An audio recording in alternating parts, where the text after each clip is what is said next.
Hey guys, Argent here. So I recently went through a cycle. It's been a while since I started lamotrigine and started my higher dose of Cymbalta. That triggered a manic phase that lasted quite a while, and now I've swung back to a depressive pole. Although it's not as bad as previous depressive episodes have been, because I'm on my lamotrigine now, and that balances it out a bit. But the difference is just very stark. And I just kind of wanted to talk about that a bit. It often feels like I have two completely different personalities. And I've more or less felt this way as far back as I could remember. It's kind of interesting when I go back and I look at stuff. Like I made a list of my top 20 favorite songs a while ago, and virtually all of them were some mixture of like extremely depressing and extremely like upbeat, like within the same song. Like it would be very upbeat, but the lyrics would be really depressing, or something like that. And I don't know, people experience bipolar differently. For me, it's very much like I have two fairly distinct personalities that I switch between. It's very hard to explain because my interests don't really change between them, and to some extent, my like beliefs don't really change. But my complete way of looking at the world and interacting with other people is utterly different depending on which personality is in control at any given time. So when my manic side's in control, I'm actually fairly extroverted. I'm fairly extroverted. I can talk to people. I'm not really scared in social situations. I can emphasize. I can make empathize. I can make jokes. I can just interact with people pretty well, and I want to some degree interact with people. Um, when I'm manic, I have just a compulsion to work. I'm very task driven. I'm very efficient at working. I don't sleep very much. The lack of sleep doesn't really affect me. I just kind of do everything fast. And you probably can tell what videos I make when I'm manic because I tend to talk extremely quickly during them. It sometimes leads to anxiety, but with the addition of the various medications I'm on, that really controls anxiety a lot. So it really limits most of the normally bad aspects of mania. Now, because I'm bipolar 2, I don't have full mania. I just have hypomania, which is kind of like full mania, but much less severe. I don't see things, for instance, etc. Hypomania is actually hard to detect because it's generally speaking it's what people think is normal. Because they're people who have bipolar type 2 are just depressed most of the time, and so when they actually have a bit of energy, they just think that's how other people feel. But if you're not on medication to control hypomania, you can get hyper aggressive, paranoid, angry, agitated, bored. When I say bored, it has kind of a specific meaning. I mean like bored in a violent way, like to the point that you'll do like just risky or like violent or abrasive stuff to try and lift just your feeling of boredom. So yeah, anger, aggression. You'll do. Sometimes you're just too overly confident. You're too brash in just your approach, and you risk alienating people and destroying relationships. I know back before I was on a proper medication regimen, I ruined a number of friendships, um, which, to be fair, they probably would have ended anyways. But I ended them faster than they were naturally going because I just on a manic period, you just shoot your mouth off, and you just are filled with these kind of grandiose delusions about your own importance. Frequently, you kind of have magical thinking.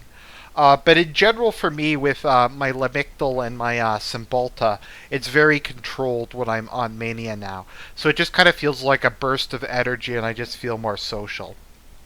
Um, Really, always the more problematic aspect has not really been the mania. Because the mania, while I did bad things while manic, it's not very debilitating. Um, like you can do work faster. So I mean, it doesn't really affect your ability to function on a day to day basis as much as depression does. When I'm depressed, I become like on a scale of maybe 1 to 10.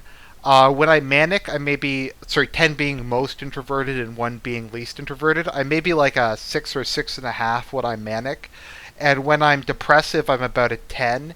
The sight of other people physically disgusts me. I start to have just various kind of disturbing thoughts and compulsions.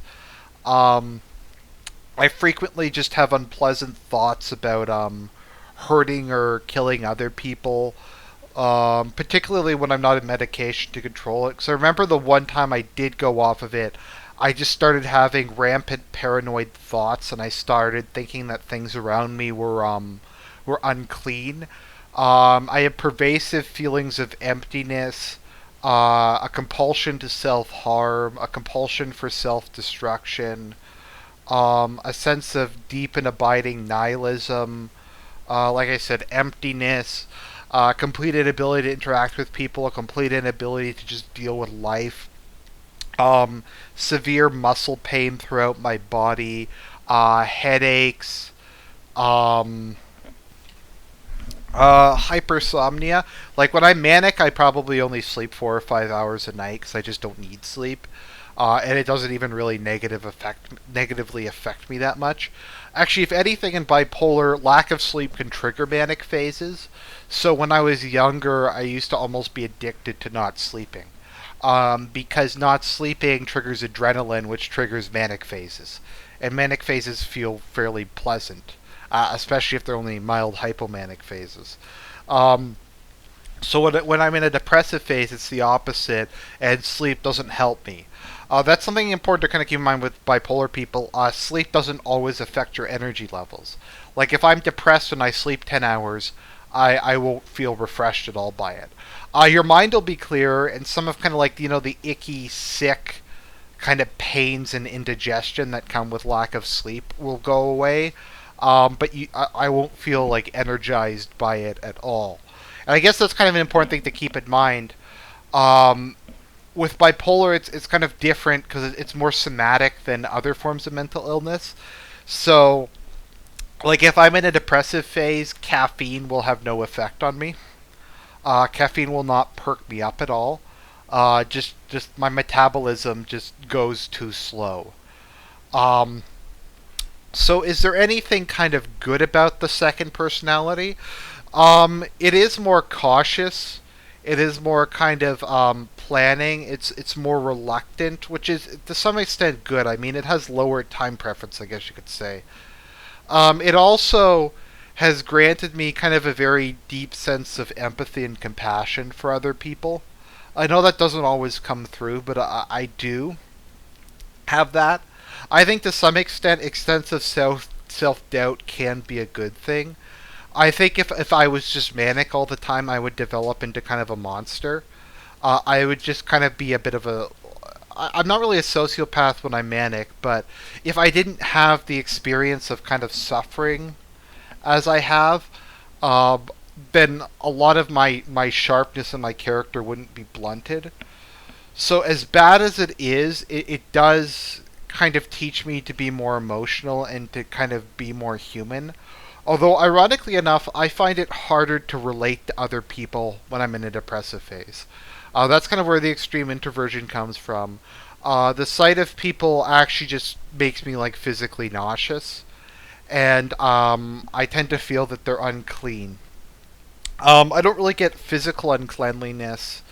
It's more so like mental contamination, which is kind of is strange and hard to describe. But no, it's very much. I have completely different kind of personalities.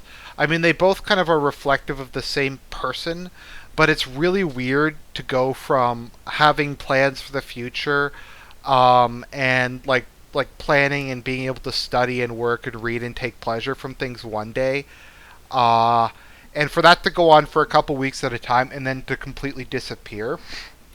That's one of the reasons I've never really pursued a relationship, because when I'm manic, I sometimes will have desires for that. But once I go into a depressive phase, the thought of physical or emotional intimacy with another person makes me physically ill. And I remember there was a large period of my life back before I was on medication where I thought I was asexual. Because during long depressive phases, I just have absolutely no desire to be kind of close to another person. Not even really with friends. I have to force myself to do it because it makes me physically ill. It's not even necessarily from anxiety. It just comes from, I don't know, self-loathing, hatred, emptiness, etc. So yeah, it's kind of, I guess kind of the more analytical side of me finds it interesting. Um, just the diversity of experience that people have with various mental disorders. Because some people with bipolar, there's not that stark a difference, but I find it's like night and day, and how I react to things are like night and day depending on what cycle I'm in. The absolute worst periods are, of course, the crash after a manic phase, because then you experience mania and depression at the same time and have a mixed episode, which is the most dangerous, and most people who commit suicide during those periods. Because when you're depressed, you're kind of too lethargic to really harm yourself. Like, it would just be too much effort. But if you're kind of in a mixed state, that you have, like, the hyper energy combined with extreme pessimism and physical and emotional pain, and that can just lead to a truly horrible state. So that's just, I hadn't done a mental health video in a while. I figure I'd do one. This is Argent Templar signing out.